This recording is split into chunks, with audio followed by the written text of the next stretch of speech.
Yes, everyone bows before me.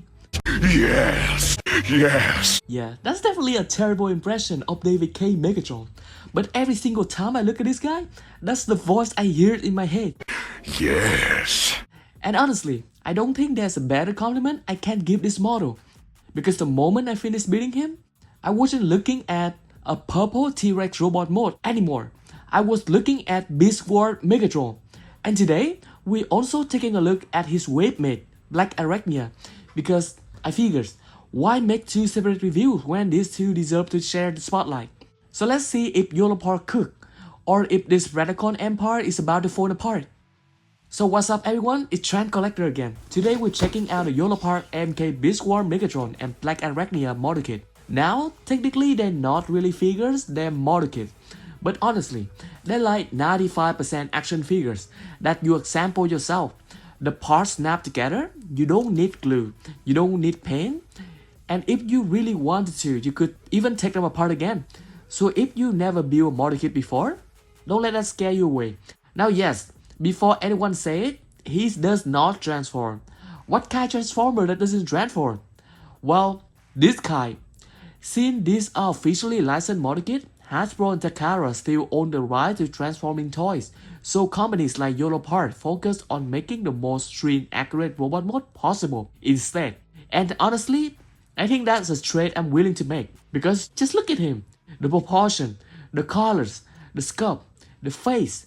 This is Beast Wars Megatron exactly how I remember him. Now if you follow my channel for a while, you already know I mostly collect live action Transformers.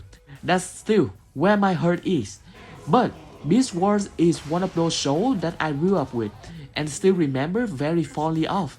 So when Yolopark announced they were making Beast Wars characters, yeah, there was absolutely no way I was going to skip Megatron. Let's talk about accessory first. Megatron comes with 3 interchangeable faces. You got the standard neutral face, the angry face where he's showing his teeth, and my personal favorite, his goofy smiling face. I don't know why, but this one just screams yes every time I look at it. I like you, pussycat. Yes.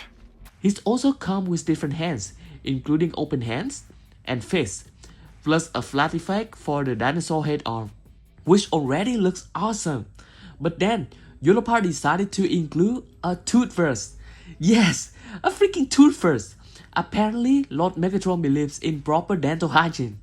Maybe it's for brushing the T-Rex teeth. Maybe it's for cleaning Optimus Primal dirty mouth after another failed attempt to stop the Predacons. I don't know. But it's one of those accessories that's so random that he can't help but love it. Another thing that I absolutely love about this visual line is that Yolopark isn't afraid to throw in little gimmicks just because they're fun.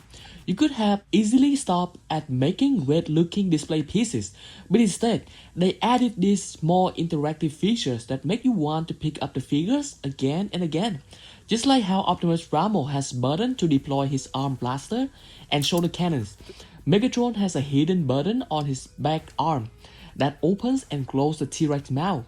And yes, the mouth is even compatible with the included blast effect, which make it look like he's firing straight out of the dinosaur head. It looked awesome in photos.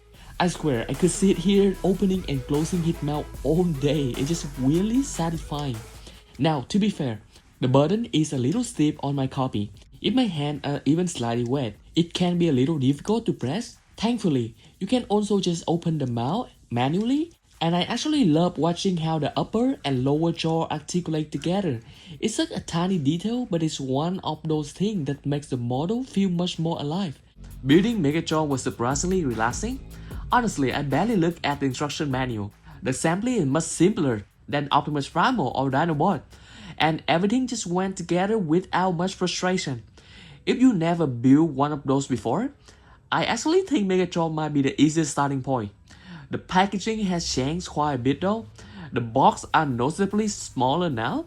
No more display window, like no more flashy artwork wrapping around the front. Personally, I don't really care because I throw away most of my box into the storage anyway or just throw them straight to the trash because I just simply don't have the room anymore. But if you are someone who like displaying the packaging, you have my condolence. Now here's where Megatron really starts to shine. Posing.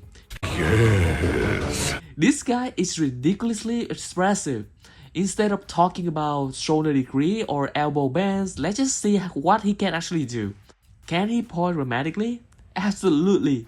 Can he look down at Optimus Primal like he's going to give another evil speech? Definitely. Can he recreate those iconic visual poses? Pretty much yes.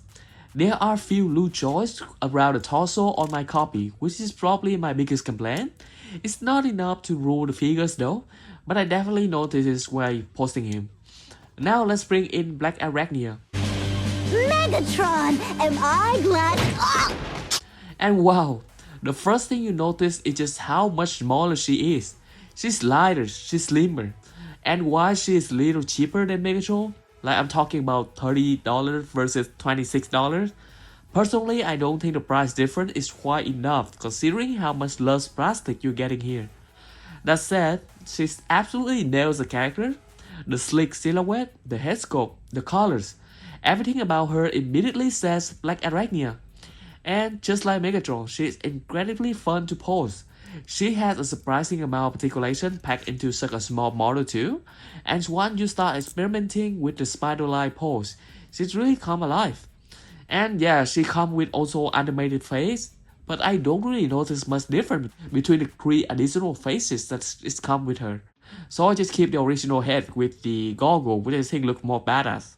But honestly, the best part isn't Megatron or Blackarachnia, it's seeing everyone together. We have Dinobot, Optimus Primal, Megatron, Blackarachnia.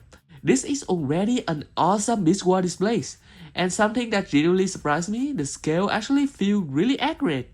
Considering Yolopark usually isn't obsessed with the strict scaling, they absolutely nail it here. Look at Megatron standing next to Optimus Primal. The size difference is massive. I honestly forgot just how enormous Megatron was in the show.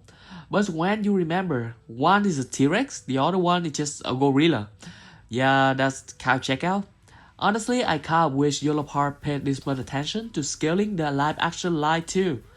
So, would I recommend this? Absolutely. Yes.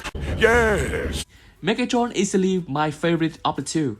He has incredible self-presence, fun accessory, super enjoyable build, and he captured David K. iconic Megatron so well that I literally hear yes every single time I look at this guy.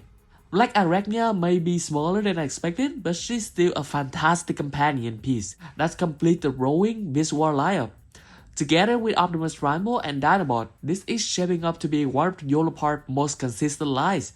Now, all we need is Ratchet, Waspinator, Cheetah, Rhinox, maybe Inferno, Scorponok, and the other one. Yes, my wallet is already terrified. So thank you so much for watching. If you enjoyed this review, let me know which visual character you want Yolopark to make next.